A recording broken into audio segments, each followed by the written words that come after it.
Hello. Welcome to my Let's Play of Powerstar Escape. So, you might be wondering why am I streaming this old Game Maker game from 2010. The reason is it was made by a close friend of mine at the time. A lot of us, of course, have probably had our imaginations. Growing up, we were fans of Mario or any of these other Nintendo games. We kind of create these sort of imagined games or our own fan fiction, so to say. But I think one thing I respect about my friend at the time is, he actually made this into a game that he clearly he cared about. I remember him showing me some beta tests at the time, and as you can see from the title screen, it's certainly not a perfect game. It's certainly not the best, but I thought it would be fun to revisit this just to see how it kind of holds up over time. I think number one thing you might notice is the art style. It's not the best, right? We don't have a perfect star here, but I think part of that was the I believe at the time my friend had this was under the impression that using any actual sprites from the Mario series or anything from the actual games, that would be some kind of copyright infringement. And so we wanted to avoid that as much as possible. And I think technically he was correct, but in practice, you're not going to see any kind of litigation for that. At least from a very, very technical perspective, a lot of this whole grounds of fan games, fan fiction, right? It's still a bit of a legal gray area, but it's become so ubiquitous that most content creators just let it go. So let's begin with the game. So I think the premise of this game it's very straightforward. So I think one thing kind of strange about the Mario series in general is everything has eyes, right? Like all the collectibles, all the stars, even the clouds themselves, they're all kind of supposed to be living things. And yet you as Mario, obviously, fighting Bowser and such, that's all morally justified, but just capturing these presumably sentient creatures without any kind of permission or without any kind of clear, neutral consent there's clearly something a little strange about that, and I think that was what this game was trying to explore. So, as it's titled, you play as this Powerstar. Not really the best art style here, but the controls are very simple. You use arrow keys to move, and you have one ability, and that's your spin attack. So if you hold down space, you enter the spinning animation, and while you're in that animation, you can't move, but most objects will either die or you'll just or they'll pass through you. There's a few attacks that can actually hurt you in the spinning state, but I think for the most part, that's sort of your big defensive move. So I think the goal here is just all of the levels are kind of structured in this maze fashion, and you're just trying to find the exit. But there is technically a collectible, and that is you have to rescue the other Power Stars that are trapped. So I believe to do that.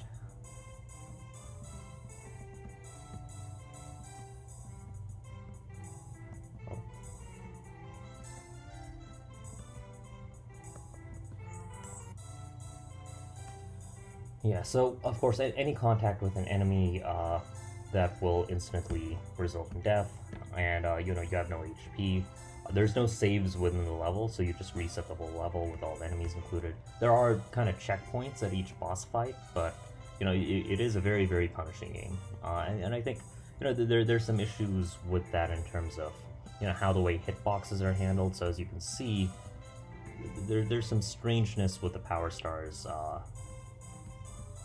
Edges right there, and they don't quite line up to his actual hitbox.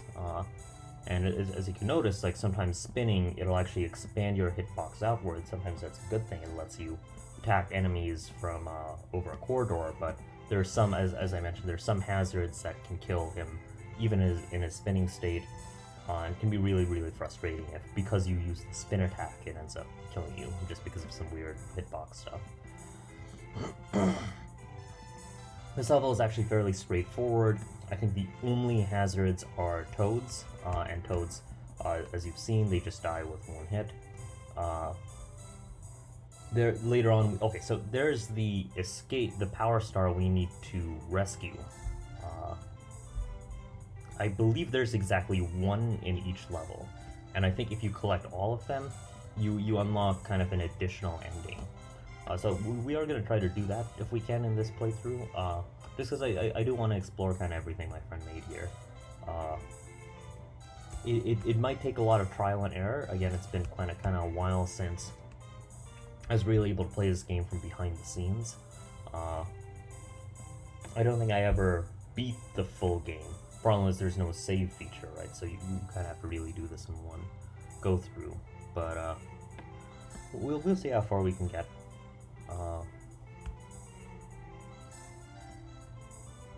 And this level is pretty chill. There really isn't too much to worry about.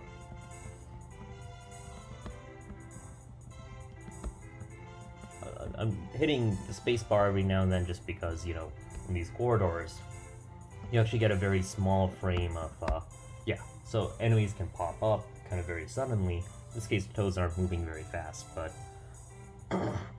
better safe than sorry. Okay. So we rescued him, and unfortunately that is not a checkpoint. So that's one of the kind of problems with this game is, again, it's very, very punishing for mistakes, and you know, and honestly, sometimes those mistakes can be not really within your control or within your reasonable effort. I think, you know, a game like this, I feel it should reward a kind of exploration, which I don't know if that's really been done very effectively. You know, at this point, you know, again, it's very, I've used the word chill a bunch of times, but it really does feel that way since toads are the only hazards. But later on, when there's spikes, when there's lava, when there's all kinds of other enemies, you get to this mentality where you just want to get through the level as quickly as possible, which, you know, there's some games where you want to encourage that, but I feel here, right, where you want to include, like, secrets, where you want to include, you know, all these kind of interesting, like, all these little interesting areas and such. I don't know, I feel having a few checkpoints in here could greatly improve that.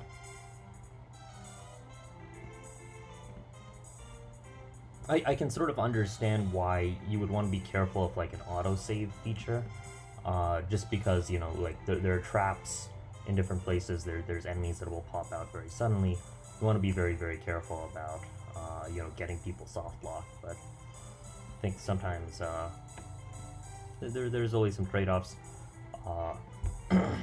You know, establishing certain safe zones, certain specific save points, for instance, that's one way to deal with it. Okay, so what I'm looking for here, there's a fake block somewhere in this level, and you can tell because it's colored differently, and you can just pass through that block. So I believe in the center, instead of a black pixel, the block, it's just a kind of an off-colored green.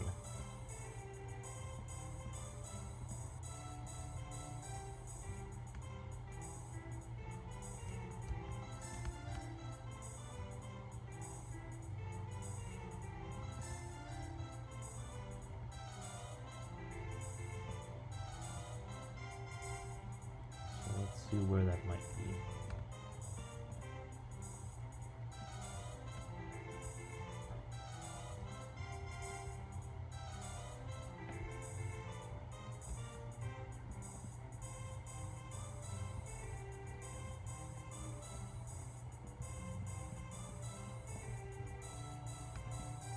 I'm hoping, so if I'm going into a new area, just want to make sure that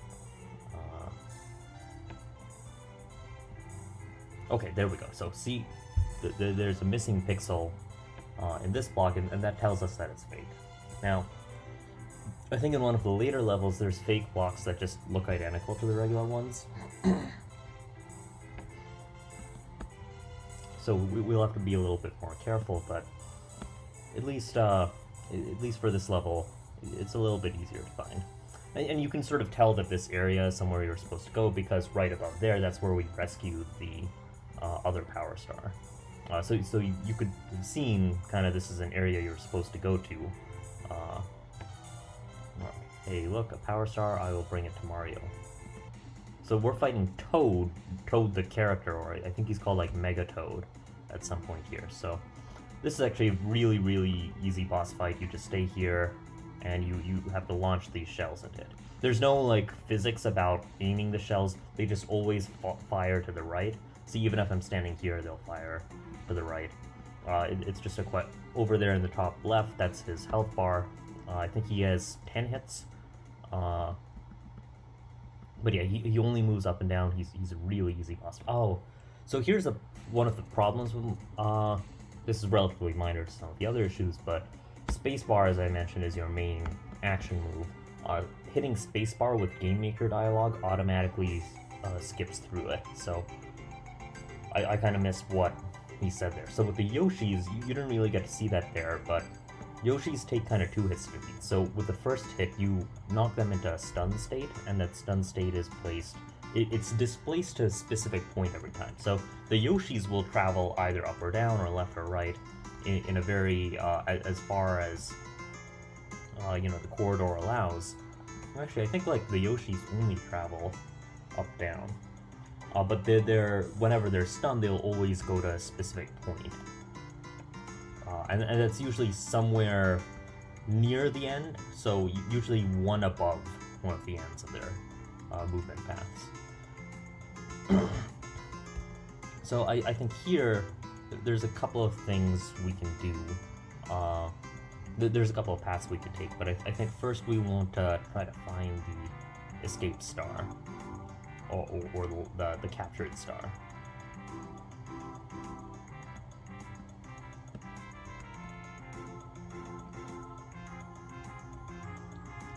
I believe he's down here. So here is Spikes. Spikes, even if you're in your spin attack state, they'll kill you. Now you might be wondering, if you can't move in your spin attack, how do you go there? Well, as I said, the hitboxes don't line up. You can end up spin attacking yourself to death.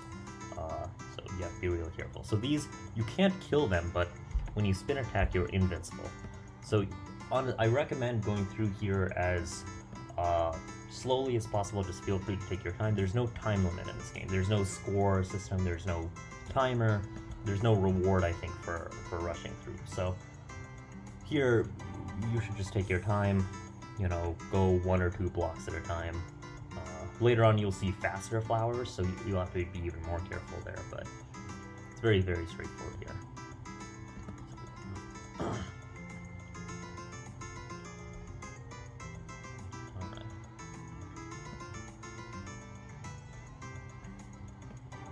Now again, the problem is, it doesn't save when you do that. So if we die later on in this level, we'll have to go through here all over again. And I think that's not really something you should try to force on the player. I mean, maybe if you have some kind of system of lives, that can be a punishment for, making too many mistakes. But I think really, with a game like this, right, where there are hazards everywhere, where everything's kind of instant death, you want to really provide kind of incentives to the player to explore, to really check out these different areas.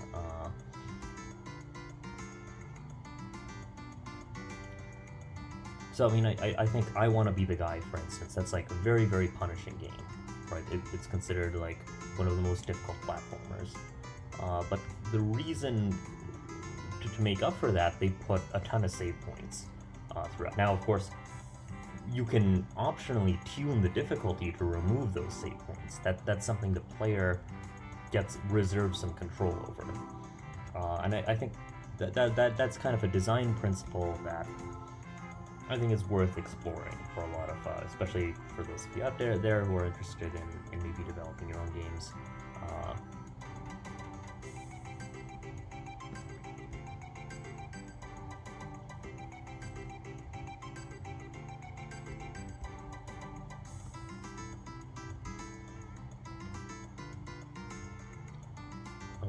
it's not here, it's not here.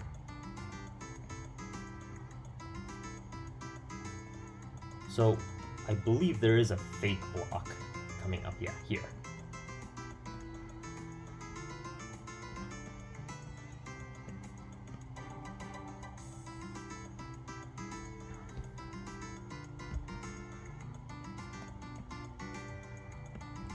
So these guys look kind of scary, but they're really not. So their movement is completely randomized, I think, and every time they run into you with a star, they take damage, and they reset to a very fixed point. So if you want to play it really, really safe, you can just stay in one spot. You can just wait over their respawn point, and if you do that, you instantly kill them. Yeah, the issue is, the one issue is it can take some time if you want to really do this carefully, because, again, the movement is entirely randomized.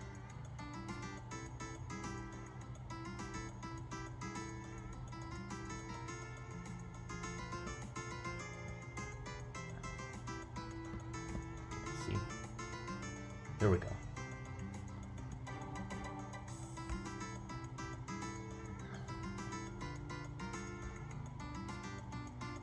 So actually, you know, there's an out-of-bounds glitch. You can go here, you can go outside the whole stage perimeter and explore around if you want to. I don't actually recommend doing that. I think that's not, it's not going to be super productive, I'll say. Okay, so this guy you have to be kind of careful, because spin attacking him does not kill him.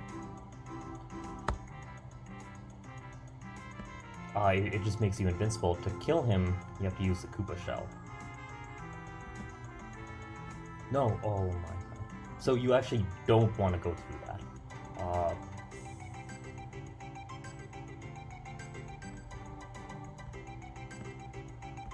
I'll explain, you'll see in a bit why. You essentially kind of have to go through a very convoluted path to get back. There's really nothing in this area that's necessary.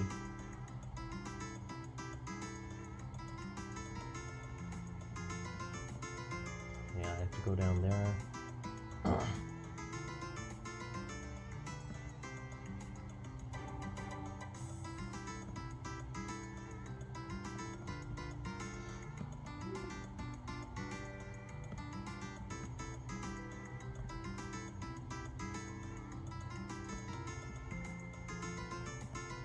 Okay.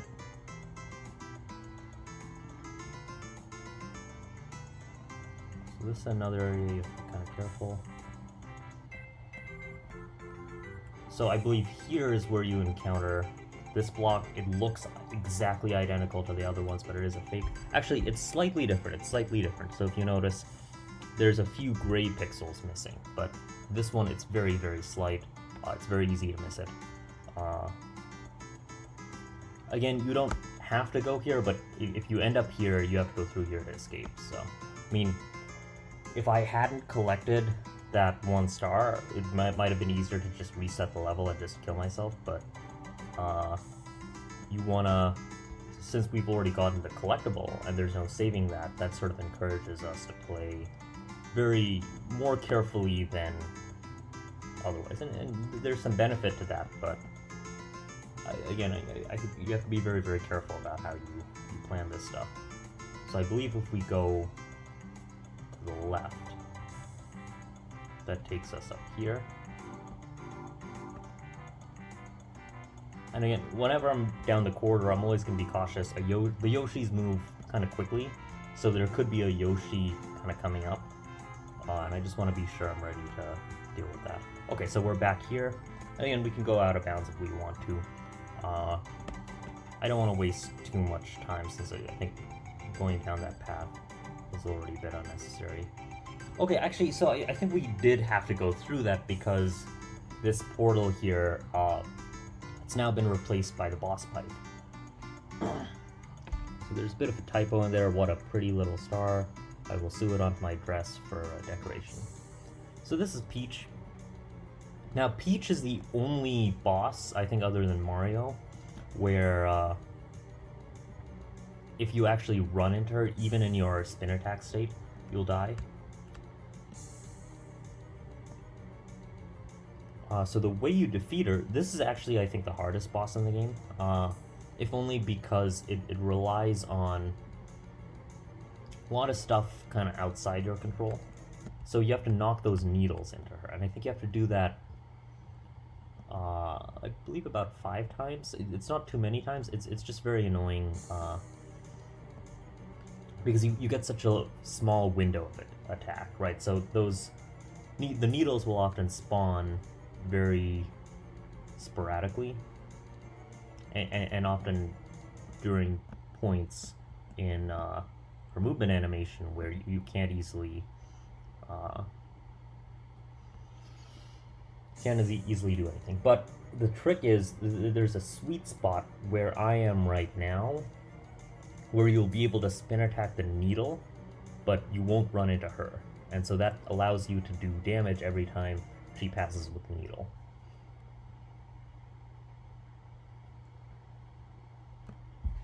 See, once again, like, I ended up skipping through the dialogue. So this stage, so I'll make a confession. I don't believe I've gotten this star, the collectible here. So this is a really, really annoying stage for a number of reasons. So this introduces a game mechanic. I believe it's just considered like gravity. So if you notice here, when I went down there, I immediately got sucked downwards towards the spike. I had no control. And you have to be really careful. I think if I go down, that'll be another gravity well. So I'll just show you what I mean right there. Now the other hazard is these things. So these mine carts, they'll shoot gold coins, and those coins, they'll always travel leftwards. I think an oversight by the designer, but as a result, so those gold coins, they'll kill you even through a spin attack. So you have to be incredibly careful about dealing with them.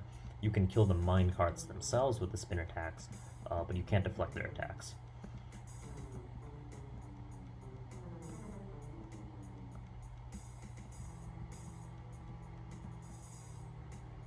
I'm going to explore over here just to see if we can find the escape Powerstar, because I haven't done that in the past.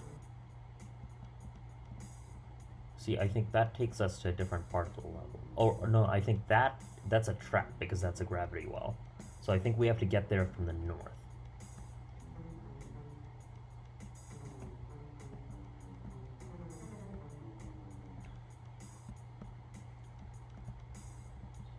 See, stuff like that you always have to watch out for in this game.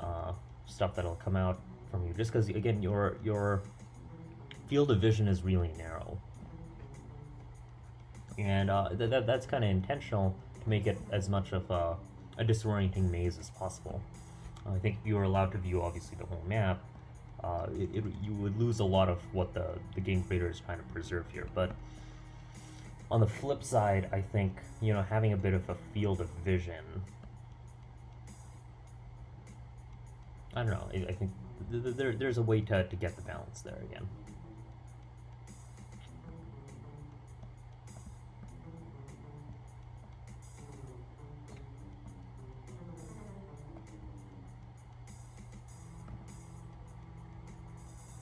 Alright, so, in the past, I don't think I ever remembered seeing any hidden blocks on this stage, but there might be some.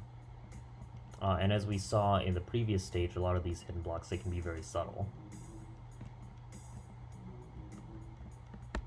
So in addition to my cautious, like, always spin attack stuff, I'm also trying to at least test the walls whenever I can. So these red flowers, by the way, they move a lot faster than the blue ones. And you have to make sure you get the timing right.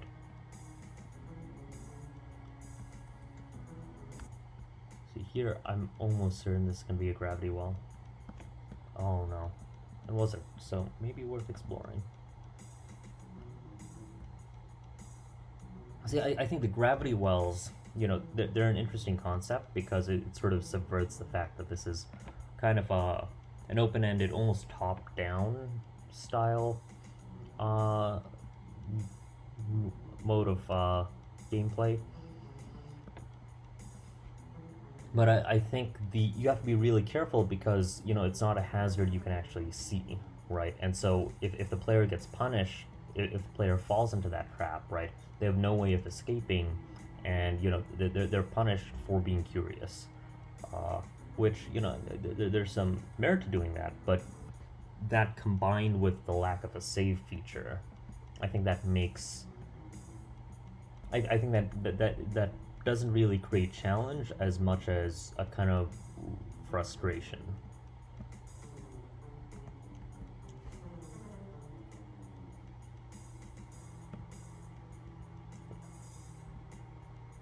Okay. So with these minecarts, again, you always want to try to get them from the right, at least as they're moving leftwards. If they're going like this, you have to be very careful that you're not going into them as they're firing their coin. And sometimes you can time their cycles to avoid that. Sometimes you have to get a little luckier.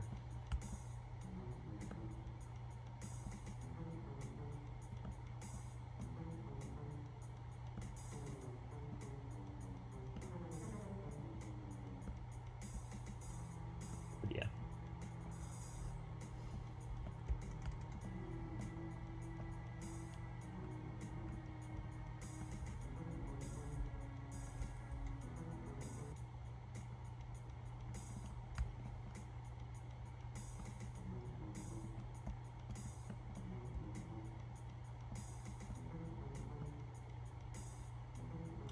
Yeah, so I think this is actually a kind of creative idea the creator had, where he's mixing flowers with different timing cycles, and that kind of throws you off a little bit. It makes sure you actually sort of pay attention to your surroundings.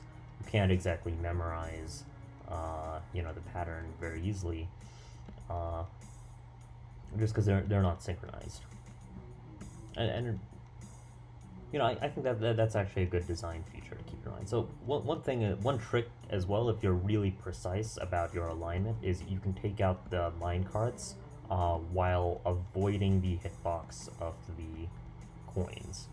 You have to be very... Oh, I was so lucky there.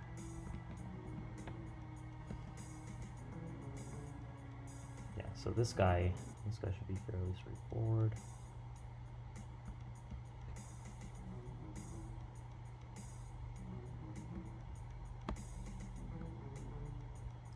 Don't believe there's any other enemy. Okay, so there we go. There's the Powerstar for us to rescue. Okay. So it's just toads.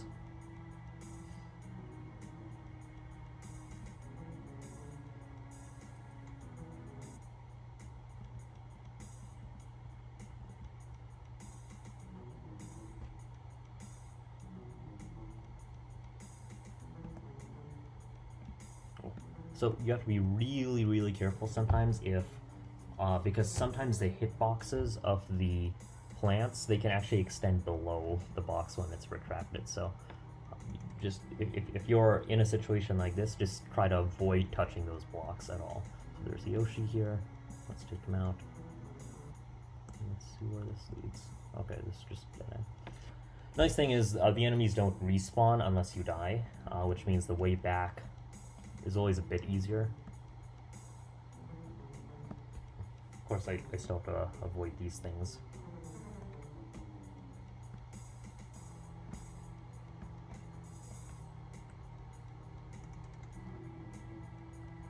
Of course, I have to remember which way I chose. Okay, so I think here I have to stay along the top. I'm pretty sure that's... Oh no, I think that whole area is just a trap, yeah. Okay. So sometimes you can guess a little bit by looking around through by remembering other parts of the stage you've seen. Okay, so this guy, very straightforward. One of the easier enemies actually in the game. I don't know what he's supposed to be, just because I guess the sprite, I don't think I don't know if the sprite was... Oh, no, no, I have to rescue the star again. See, again, I don't think the creator actually used any of the sprites from the Mario games. I think they were all originally drawn, that's why they're not quite the highest quality, but I think those enemies, I'm not even sure what they're supposed to be.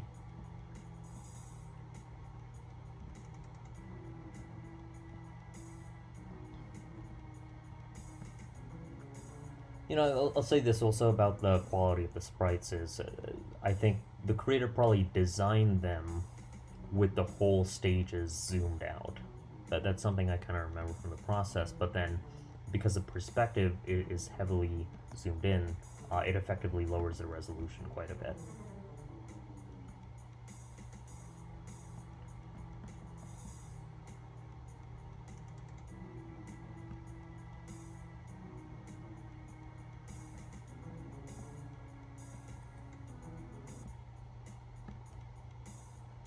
See, now this is something like, you know, I might be tempted at this point just to sort of skip past, you know, rescuing the star and going forward, but, you know, because we've already gone,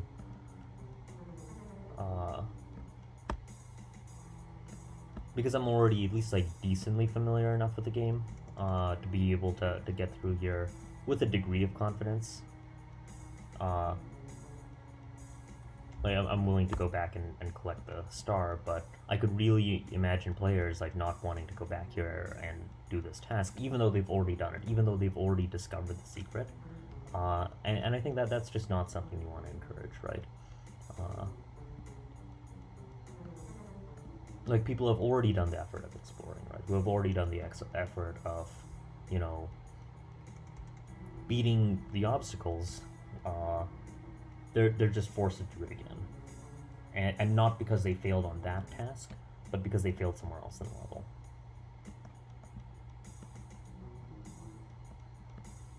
Like, if you made that a checkpoint, I think there would be no reason that it would cause any kind of soft locks or anything like that, right? Because you would have had to kill all the toads to do there. And, you know, even if you do have a soft lock situation, just give the option of resetting the level, right?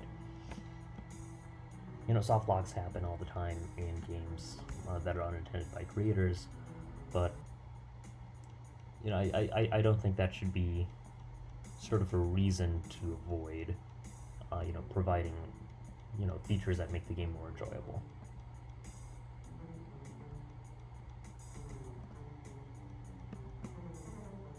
Now, in terms of soft locks, there are actually, there is actually at least one place in the game I found where you can soft lock yourself.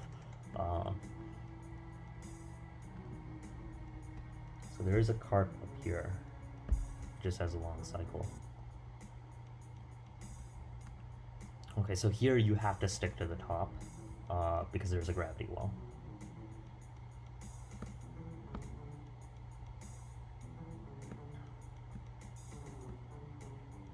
See, like, you're really tempted to go around, and I think that's kind of a clever idea, but, you know, at least if there was something that would kind of put a warning sign.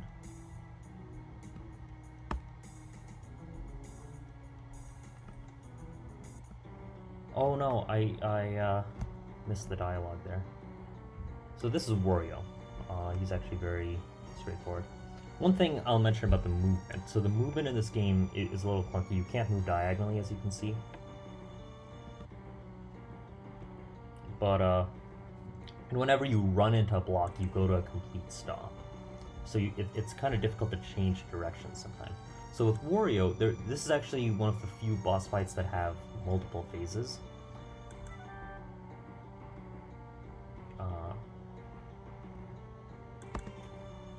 And so for the first phase, it's kind of just this race where you have to get up there and then activate that switch, which shoots a coin. And the coins can actually damage Wario. I believe spin attacking Wario at this stage, you'll pass through him, but you won't damage him. So in terms of the music of this game, I believe all the tracks were composed by the creator. Some of them are remixes of tunes from the Mario games, but I think, like, none of the samples were directly taken from any of the games. games, as far as I remember. But so the boss themes, I remember. I'm not sure if this is based on something from maybe one of the Wario games, or if this was just entirely original. It could be. For those of you who don't know, the creator of this game, he's actually a very, very accomplished musician. He's actually played for, you know, kind of the local symphony of the city where he's from. He's actually composed a lot more serious works, you know, long after he stopped making fan games. Again, this was made when he was around 13 or so. We were just in middle school at the time, but you know, even at the time, he was very, very passionate about music. He was very, very passionate about, you know, creating his own pieces. We always had a creative mind firing, and you know, I do respect that about him.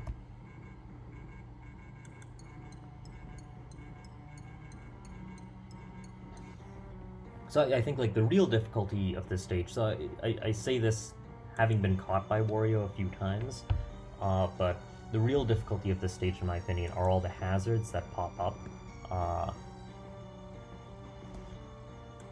Because those you can't like spin attack them, you just have to travel around them. And again, movement in this game, it's not really the best. Oh god, that was so close. See, I think one thing the creator could have done a little there is, you know, very basic thing of having him walk backwards.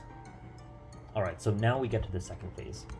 So this is actually really straightforward. You just spin attack him. It's just, I believe Wario actually has the most HP of any of the boss fights. You have to take like 20 hits to kill him. So it's not a hard fight, it's just very, very long. But, you know, if you get into this position right,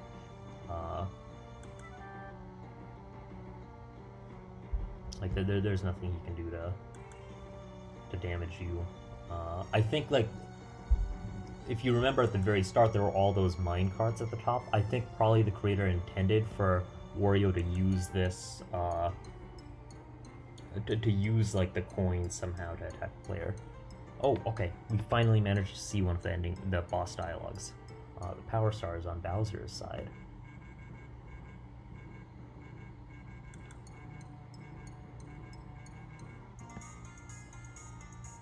Okay, so we're on the second to last stage. So here, for instance, the music for this stage, it's from Super Mario 64. I believe. Is this the Shipping Sandlands music? It might not. It might be from one of the other games. It's been a long time since I've played a lot of the classic Marios, but it definitely has been in a lot of the desert stages. I think, though, this is it's an original rendition. I believe using Notation Composer. Okay. So then that was actually really easy. I think that's... I'll give the creator some props for, you know, putting that kind of out of the way. I think this stage in a lot of ways is a little easier than the last. I don't believe gravity wells are a thing here. It's just the lava. And again, the lava, it can be kind of frustrating because it kills you even in your spin attack state. And again, the hitboxes in this game are always a little weird. So let's see. We might have to be quite careful here.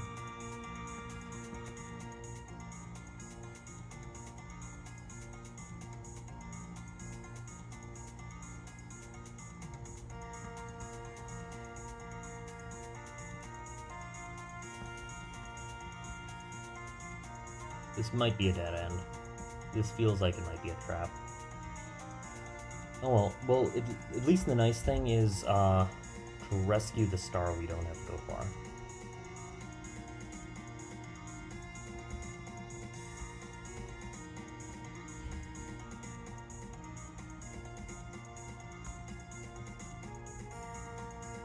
Oh, okay.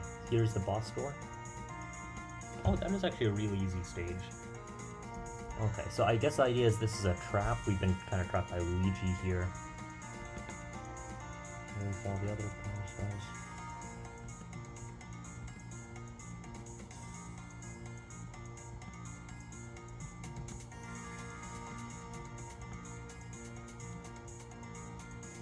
Yes, I think, you know, again, the story of this game, it was sort of influenced by a fan game from the mid 2000s called A Koopa's Revenge, and in that, of course, you play as a Koopa Troopa who's been frustrated about Mario, like always killing all the Koopas and the Goombas, and he does, it's sort of an inverse platformer, or like a platformer where it's kind of the inverse of the typical Mario game. You play as a Koopa, you end up killing a bunch of Toads and Yoshis and that kind of stuff.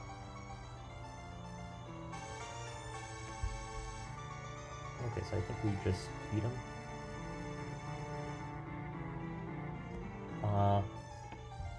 But I think this game takes it a little bit further. Well, this game, it starts with a similar premise, but I think it subverts it a little bit because it's not so much Mario and his friends being evil, but I think you catch the dialogue. First, they seem certainly very, very evil, but it's more they just don't recognize that the Power Star is sentient, right? Like Luigi said, like, oh, Power Star that can talk. I guess Mario will have to figure out what to do with this. And Wario even saying like, oh, he must work for Bowser.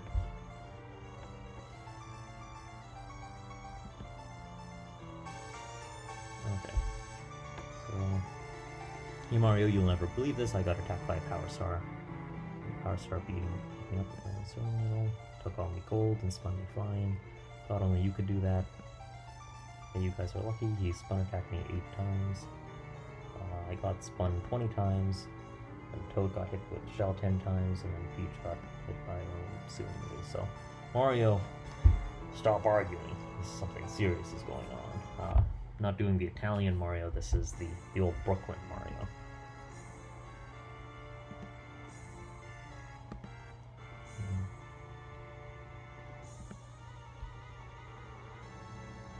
There's Power Star on the attack. Go.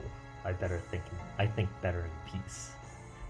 I love that pose Mario is in. He's kind of like leaning back against the wall. He's like this kind of mob boss.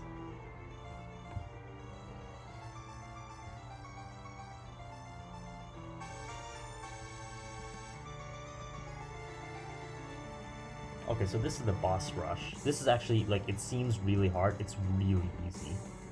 So if you're lucky, so I think that there's a certain spot you can stand in where essentially... Okay, I'm saying that maybe I had just gotten lucky like last time I played this, but... Okay. I think if we can stand in that spot where we can deal with Peach's needles. So if you notice the music, I think it's supposed to be all of their tracks together.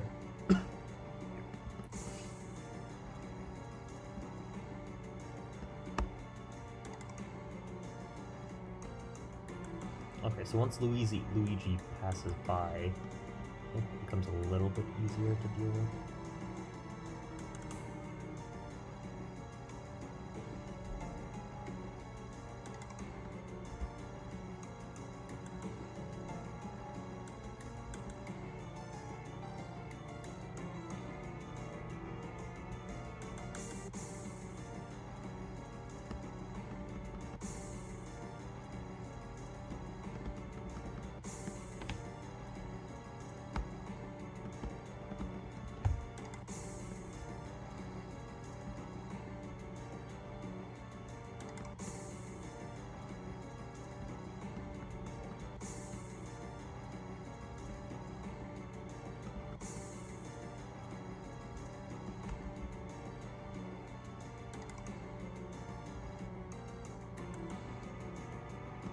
So I think Luigi is sort of the most annoying one, just because his fireballs are random.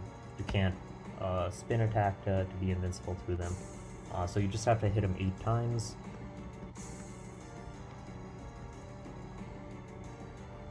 avoid getting knocked into Peach or anything like that.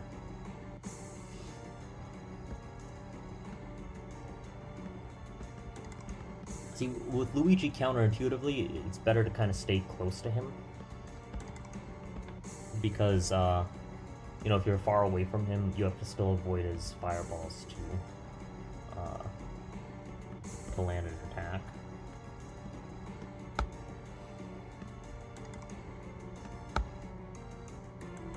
This is hard. I think being close to his legs makes it a little easier.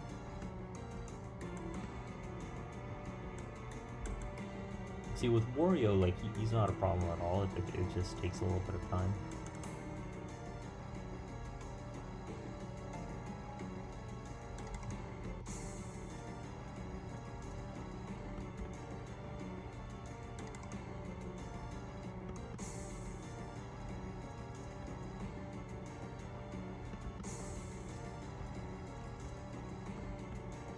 But yeah, I think Luigi is definitely the one you want to deal with first.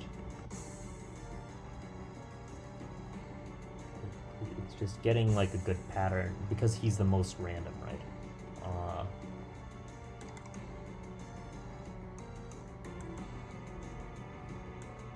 See, I think I've almost beaten him. Yeah. So see, Luigi's down, and so the other ones are going to be relatively easy.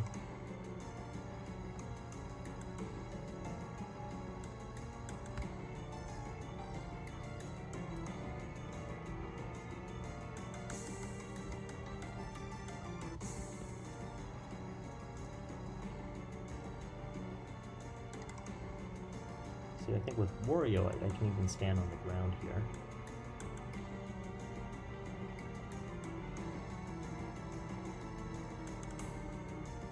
It just takes like 20 hits to deal with him.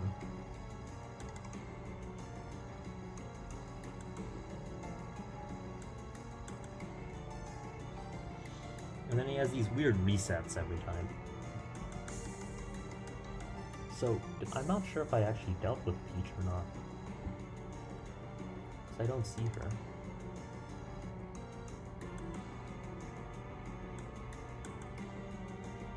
Now this guy's really easy, as I said.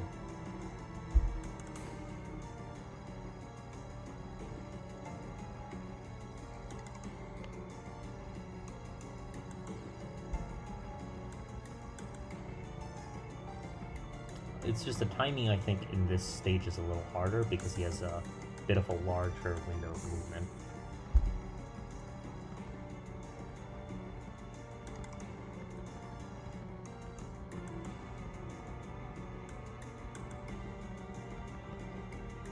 So as you can tell, like the boss theme, the music here, it's kind of a mix of all the boss themes. And I think it kind of works a little bit because the dissonance, it sort of gives you that feeling of this really chaotic kind of battle, a lot of like stuff happening at once. But I'm not sure if it's a visual, if it's an audio glitch, but I remember when I played this the other night, this ended up becoming the music for the next stage, which I don't know was the intention. And I think it really doesn't work in this one. So this is Rainbow Land. This is the worst stage. I think there's no getting past this. Just as a warning here, I'm sorry, I should have warned earlier. There's a lot of flashing lights on the screen right now. Please turn off this video if any of that is triggering for you. But yeah, I can see what the creator was going for with the rainbow blocks. It does not work. It's incredibly distracting. It's very ugly to look at. It's borderline seizure-inducing probably to some people. Yeah. The one thing I can say is, as far as I can tell, there's no hidden blocks in this stage. But, you know, if there were... I'm trying to avoid looking at the blocks as much as possible, so trying to detect, like, you know, which blocks stand out. That's not something, you know, I really want to be doing. Like, you should not have a stage that is actually kind of painful to look at visually, and there's sort of no going past that. In terms of other stuff in the stage, you know, it really, it is kind of impressive honestly, you know, how much was put into this stage, how many different branches there are, how many different dead ends, how many different traps. There's no gravity wells as far as I can tell, but, you know, I think that there's some genuine... There's genuinely a lot of effort put into this stage. It's just really unfortunate that the design, I think, really does ruin quite a bit of it for me.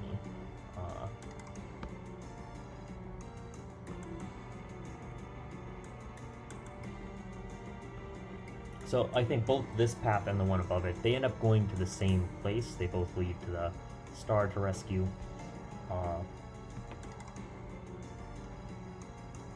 I believe the bottom one, I think the bottom one is a little easier, in my opinion, because it's just timing puzzles for the most part, and then some Yoshis at the end. And the Yoshis, you can deal with them if you're cautious. What I don't want to deal with are, you know, a lot of like the mine carts, a lot of a lot of the other enemies we'll see later on that are a lot more, a lot of like tight corridors. I don't want to deal with that as much. Okay. So if we go down here, I think we'll find the star.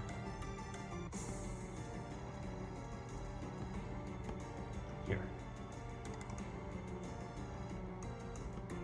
So this guy, think firing that, that's one of the big aspects of randomness in this level. I think that's an enemy whose movements are entirely random. All of his attacks you can avoid by spin attacking, but just where he's going to be, it's very hard to predict.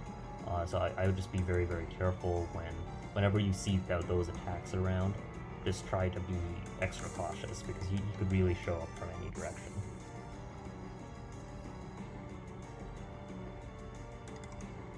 In terms of the soft locking, I forgot to mention this earlier. So Luigi, during his boss phase, every time you attack him, he knocks you back a little bit.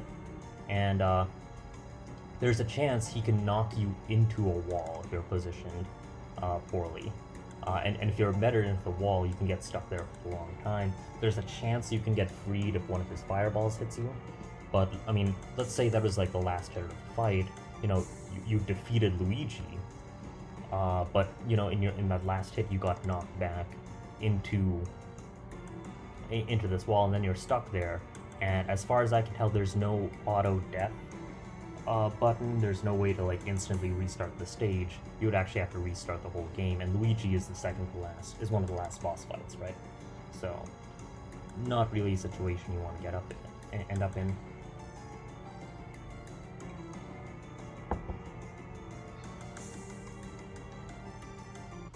Again, part of why having, you know, a restart level feature, that's a really easy way to clean up a lot of these soft lock situations. So, you know, having like a save game feature along with the reset level feature, I think that might be one of the best ways to do this. So see, there we go. That's one thing where, you know, I'm gonna have to find that star all over again, and I will do it. But it's just something that, you know, it doesn't feel as... It felt kind of fun, like, you know, exploring and finding those hidden locations. But, you know, if you're having to do that repeatedly, I think that does kind of take away from one of the game's strengths.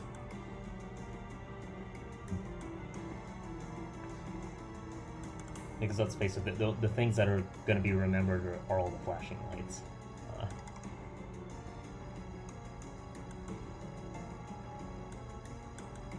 Yeah, again, I really apologize if, you know, this is very hard to watch. Please, you know, there's absolutely no need to keep watching this playthrough if that's something kind of harmful to you. But, yeah, so here, even though both of these Yoshis are in the same line, their stun points are set differently. So those are the only Yoshis we really need to get rid of, because when we go back through there, we can avoid all the other Yoshis very easily. Oh. See, that's something where, that's just my bad, I wasn't very cautious.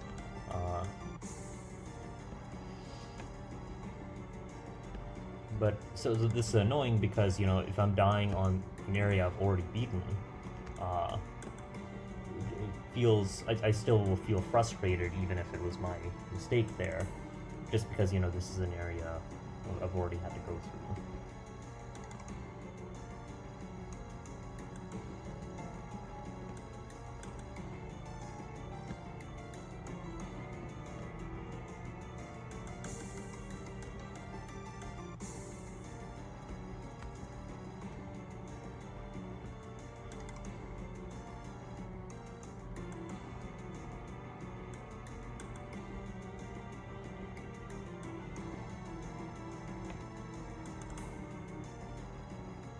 Yeah, I'm not sure if there was meant to be a different soundtrack for this stage. Uh, I feel like there was, because the whole like boss rush medley, it doesn't really fit like Rainbow Land very well at all, and it just makes this whole stage feel very. It just adds to the chaotic, frustrated feeling you get from the flashing colors. Okay. I do want to kill these two Yoshis because I don't want them to catch me off guard during the return trip. All the other ones we can avoid. Oh my god. See, that's the random enemy. You have to be really, really careful with him. I don't think, like, it's feasible to kill him there. I mean, if he runs into you while you're spin attacking, he dies. But, you know, as you can see there, he's wedged in this area with a lot of spikes. Now the thing is, the hazards generally don't kill enemies.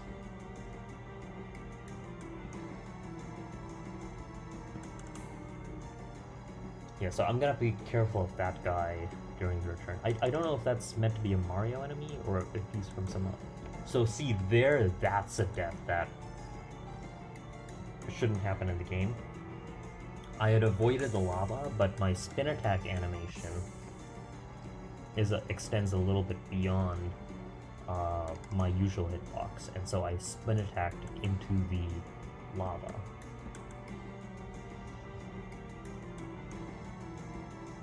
And yeah, I mean, normally, like, there's nothing inherently wrong with having a different hitbox size.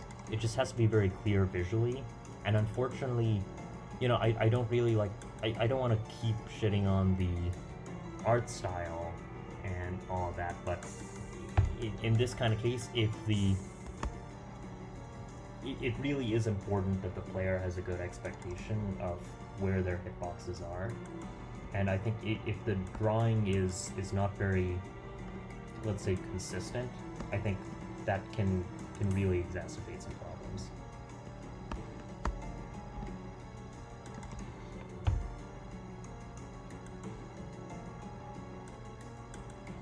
Yeah, so this guy, again, you have to be really careful. There's no, like, clear pattern of dealing with him because his movements are so random. You just kind of have to hope for the best and just be extra cautious when he's nearby, and maybe hope that he runs into you. There's always a chance that happens.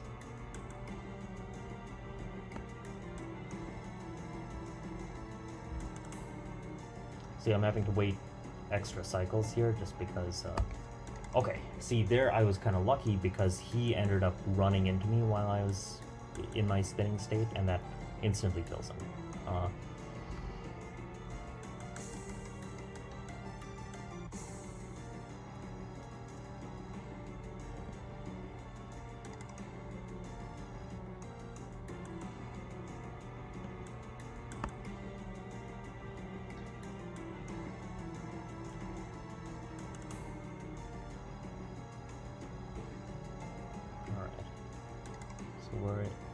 We're in the clear, and now we can actually kind of move forward with the level. Let's take care of this guy.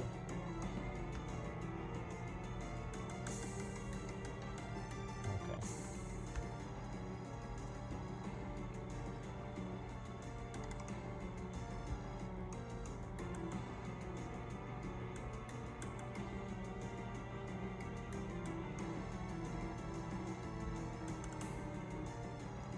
So again, there's going to be some enemies popping up around the corner.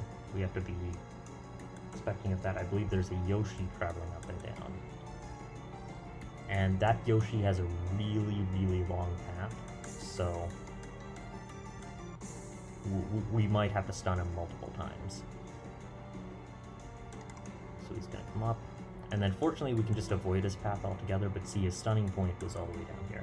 So there's different doors you can go through.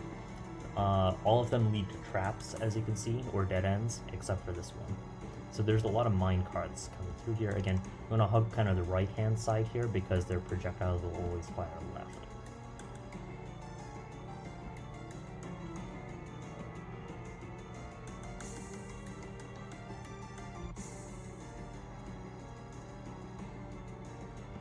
There we go.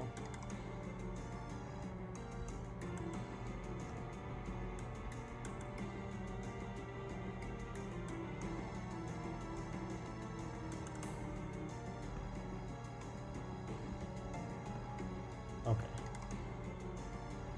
We can take our time, be careful here. Okay. So we've got a very, very straightforward timing puzzle here.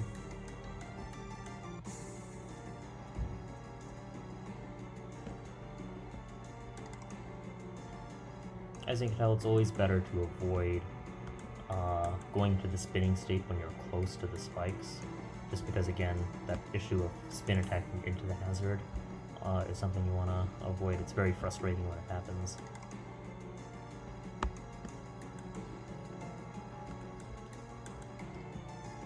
And we have to be really careful around some of these blocks because, as I mentioned, sometimes you can get clipped by the flower's hitbox from below.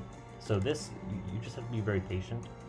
There will be windows that pop up when you can move. It's not synchronized, so sometimes you have to wait a few cycles. But so here, I think we're good to go.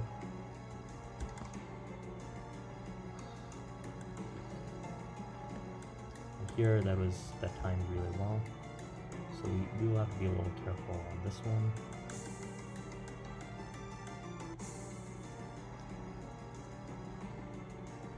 I could have gone there, but I just wanted to be safe. Okay. We're good. Okay. So that leads you back to the beginning of the stage. That's not something we want to go into. I don't know. Maybe it's one of those things where you have to go through it twice. But so here's an interesting mechanic. I think it could have been used a little bit more in the game. So as you remember in the Wario scene, you can actually, there's some switches that can summon coins.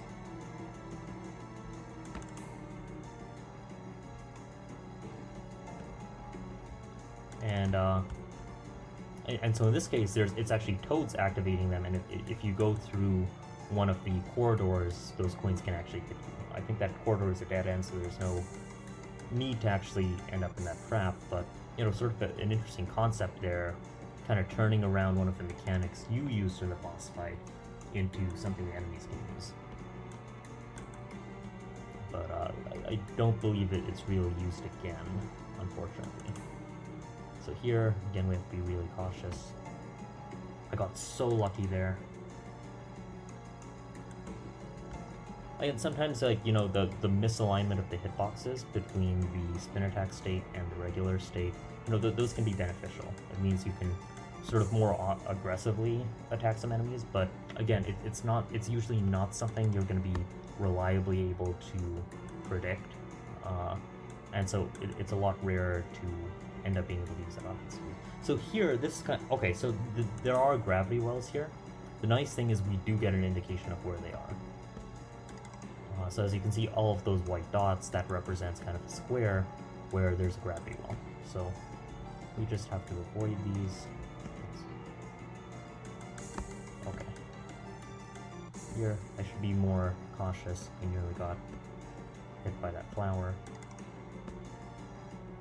And now here, this is something you have to be kind of patient with.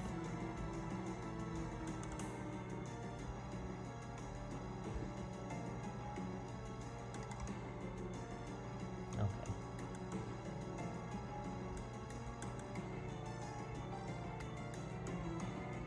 I shouldn't have hurried there.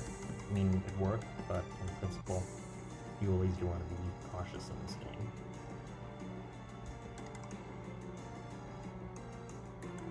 So, let's see what's here.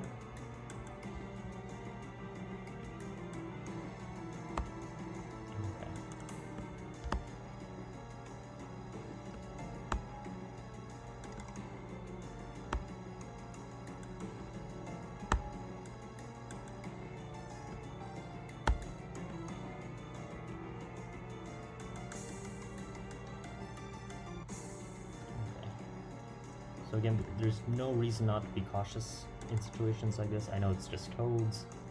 They might have kind of long cycles. You just don't want to be caught off guard. It's so frustrating to be this far in the level and like have a toad catch you by surprise. So we're gonna wait it out.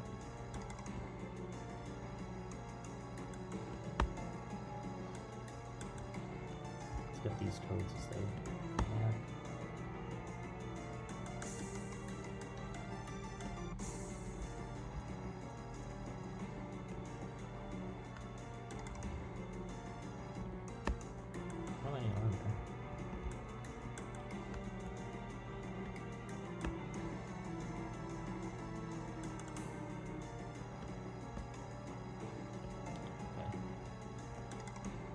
A lot of Yoshis. You do have to be careful because sometimes you can't tell if you manage to kill them in one hit.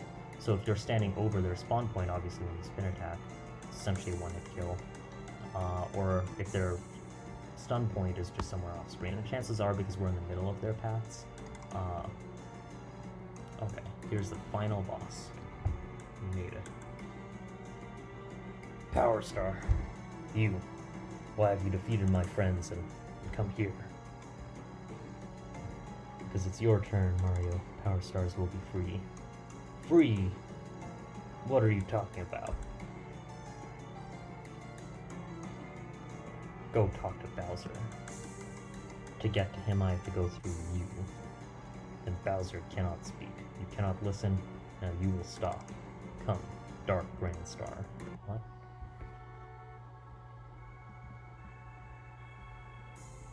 Okay. So, it's been a while since I've played this. I'm not quite sure what's going on here.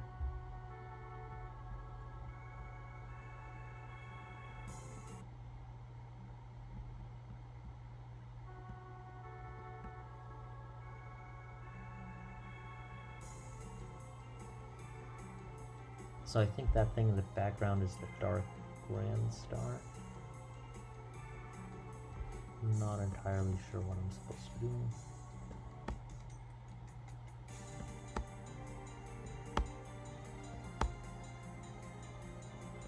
So I think the boss theme here is lifted from Smash Bros. Melee.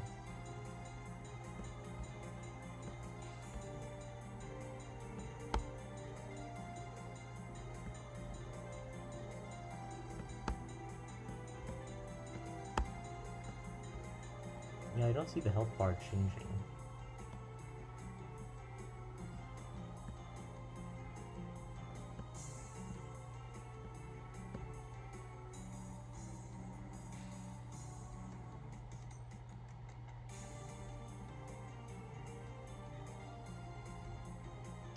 Did I damage it here?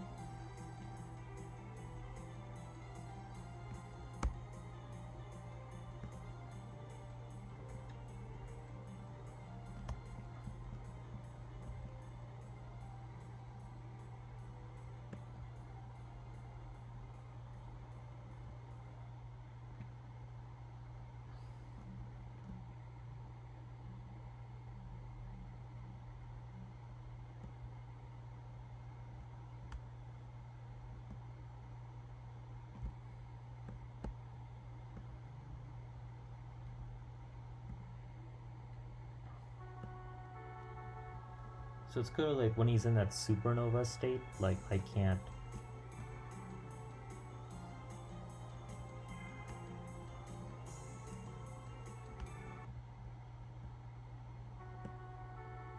So there's Mario over there. So I guess, okay, so he used a sprite for Mario. Yeah, so maybe I was wrong about the reasons for not using in-game sprites. Okay, there's Mario.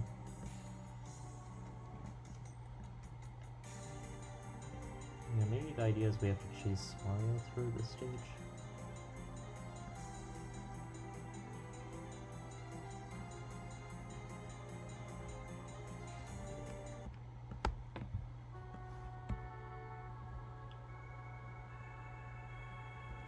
Okay, so here's the annoying thing is like the mechanics of side-scrolling aren't consistent. It's not clear when I can and can't side-scroll, and I think that's problematic.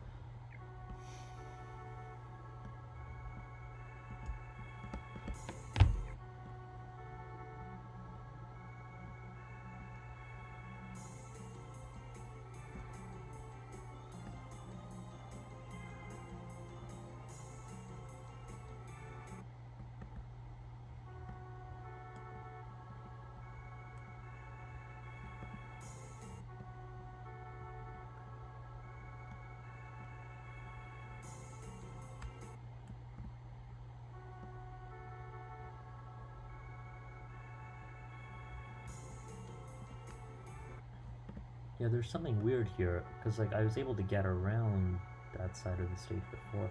Do I have to wait for him to like destroy parts of the stage or something? Will you eventually do that?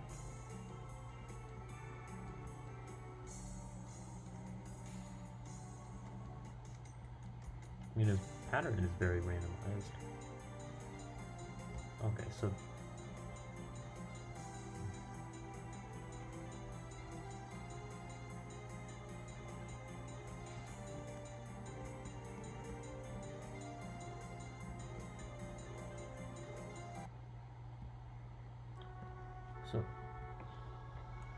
I realize when his eyes turn black, like I'm supposed to kind of avoid him because he'll either go like, he'll either explode or he'll turn everything into spikes.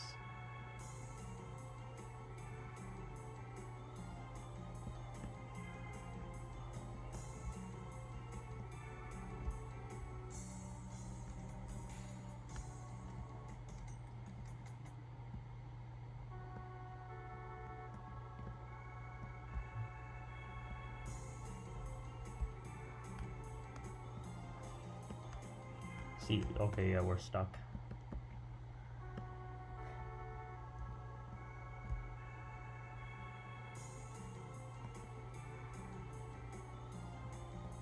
Okay, we kind of managed to clip out of bounds there. Oh, no.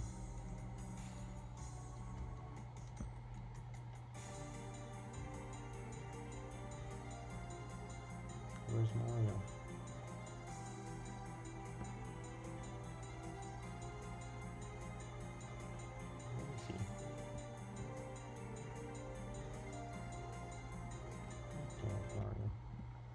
See, going upwards is really difficult when he's doing that move because as you can see the projectiles.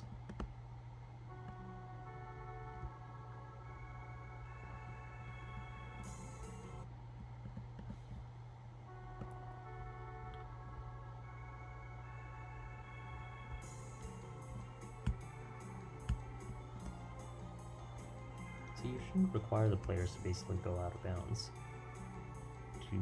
to just progress with the stage.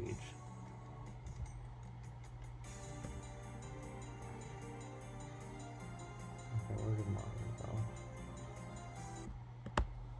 See, moving upwards with this guy, it's really annoying because all of his moves come from above.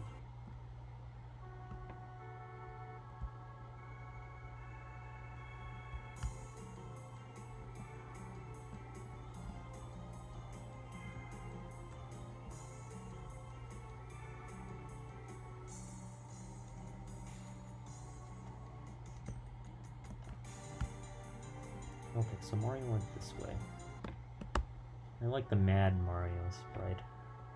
So I think we actually can defeat Mario kind of quickly here.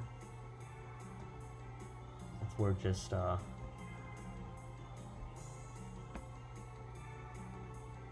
careful enough about it. Oh, okay, I don't think we were actually going out of bounds. I think it's just that, you know, when we reset to a new part of the screen, this guy follows us. So see, we're actually... Yeah, we were actually just side-scrolling. Okay, this is actually way more straightforward than I realized. I'm sorry, I was being a little stupid there.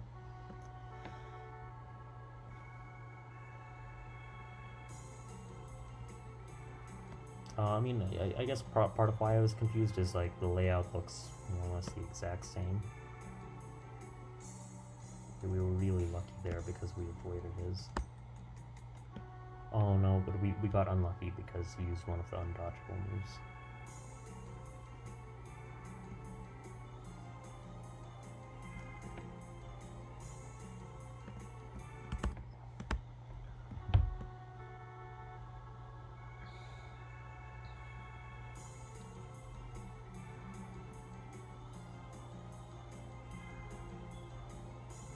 We lose the star?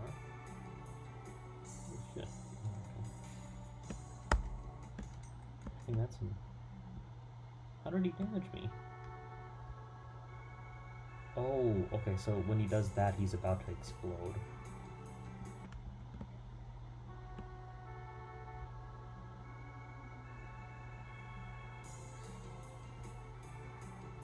Yeah, this guy's actually, like, pretty difficult. And I think, like, some of it is earned difficulty, for sure.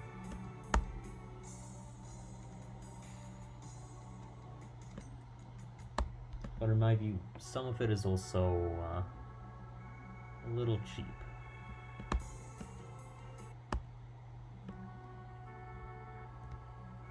It's very, very RNG based. And I think, you know, for a boss like this, where there is like such a huge move pool, this is why sometimes like a lot of games have an actual pattern to the boss movements, because then it feels kind of rewarding to actually replay a few times and actually start to understand, you know, there's a pattern to the boss's moves.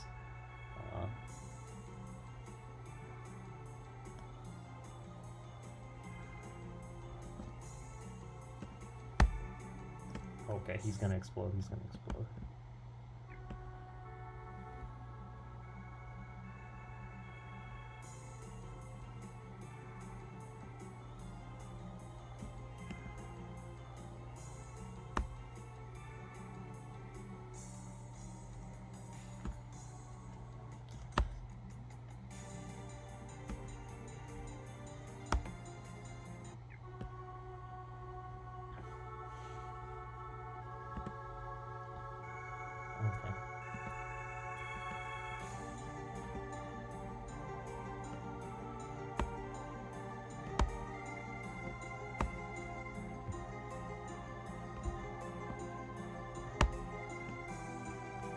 I'm not sure what the idea with this phase of the fight is.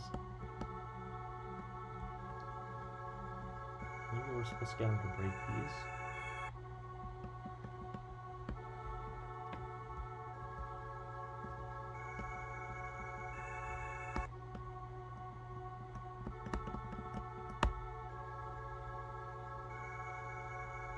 See, unlike Luigi, we can actually block his fireballs.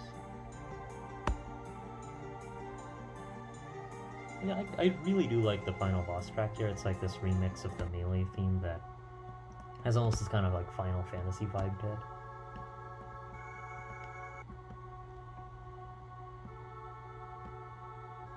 Yeah, so what happens if we go like way out here and start trying to like avoid those attacks?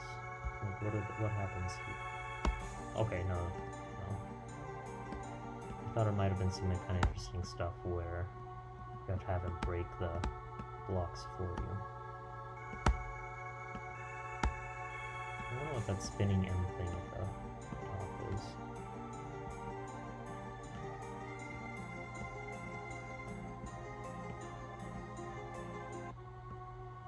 Oh.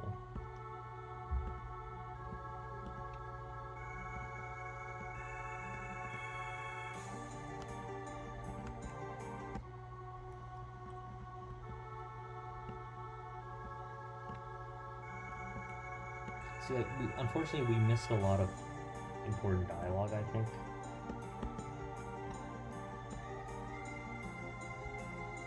Oh, okay, so we can actually click. Oh, okay, so the final boss, this is an interesting idea. I just think it's a little, it could have used a little bit more build up because you have to use your mouse to aim and fire at him.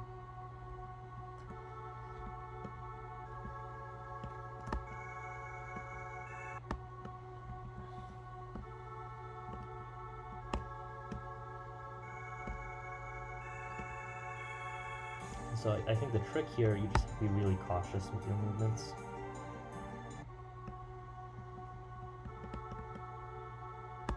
So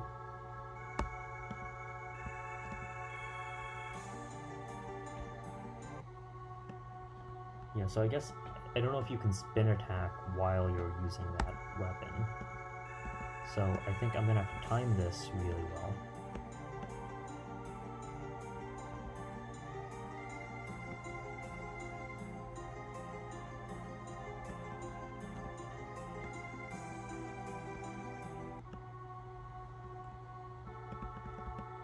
So I just want to test one thing, whether I can move while I'm using that.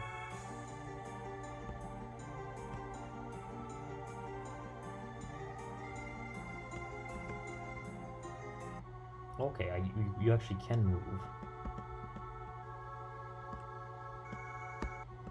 So I'm gonna see what I'm gonna try to do here.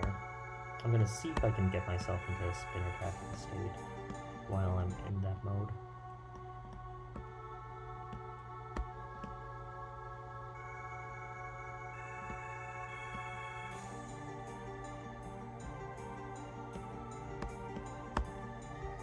Okay, here we go. And then when we fire, we exit out of our spin attack, so we have to be very careful there as well.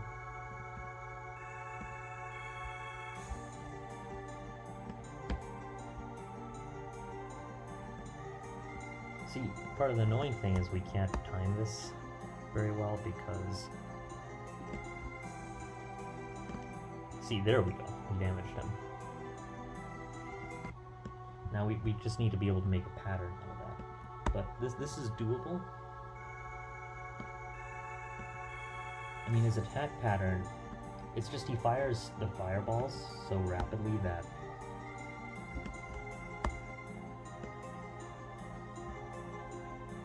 you have to pay attention to a lot of things around the scrambles. And I think it actually is a really good design for a boss fight. Obviously, I mean, like, you know, the sprites. Oh, we're no longer using the actual Mario sprite, we're using the originality. Yeah, so the trick, you have to pay attention to both where Mario is, where the fireballs are, where you are, where your cursor is, a lot of these things at once. Which is a good kind of difficulty, I think, forcing the player to pay attention. The problem, I think, is with the movement controls here. See, I can go into the spin attacking state, but I just have to be... I have to, like, make a movement first. It's this really weird thing.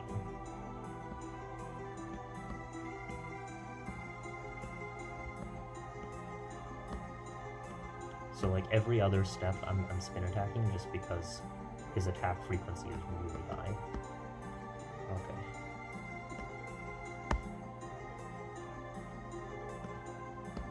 Like, the problem is this battle is going to take a while because, you know, I move really slowly, he attacks really quickly, I have to stop every time I block. The thing is, you can't just dodge his fireballs, you actually have to block them. They home in on you. As you can see, they curve. And they go through all the, like, blocks and such.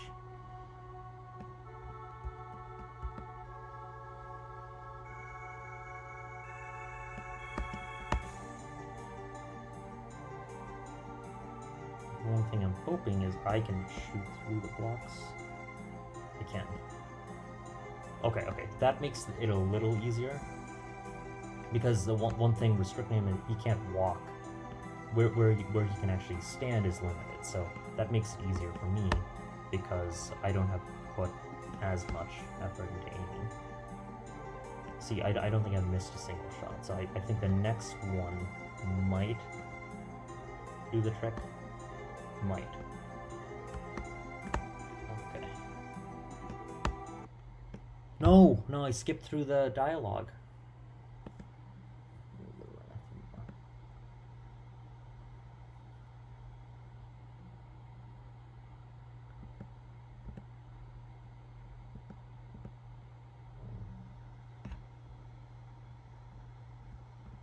There's no music playing. I don't know if that's intentional or not.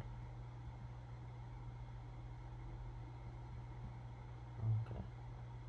So in this case, you're definitely supposed to go through here.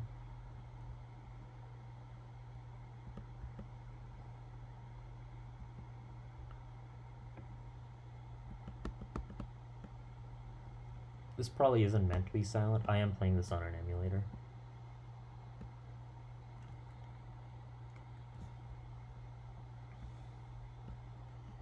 No, so I have no idea what's happening. I mean, there probably was an explanation for this, but no, because I have to spin attack for everything, and the space bar also happens to.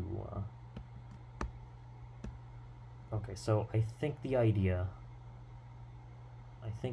was I had to collect that Powerstar. Okay. See, the problem is I don't know how. I can't move fast enough to need it.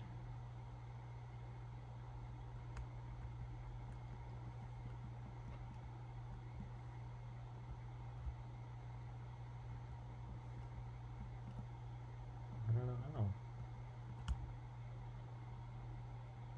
Ugh.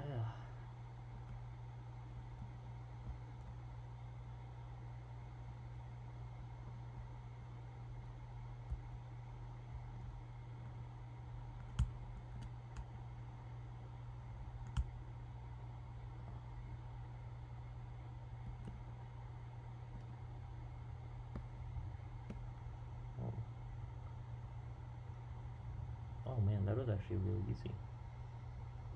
So there's no hit stun in this game, so I think like you end up doing way more damage than intended.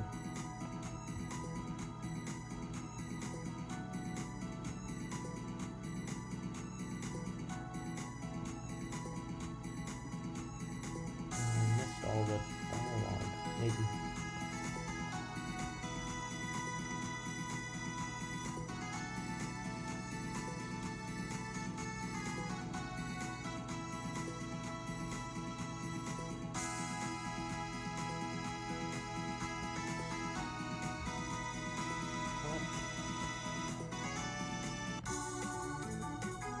But I rescued all 5.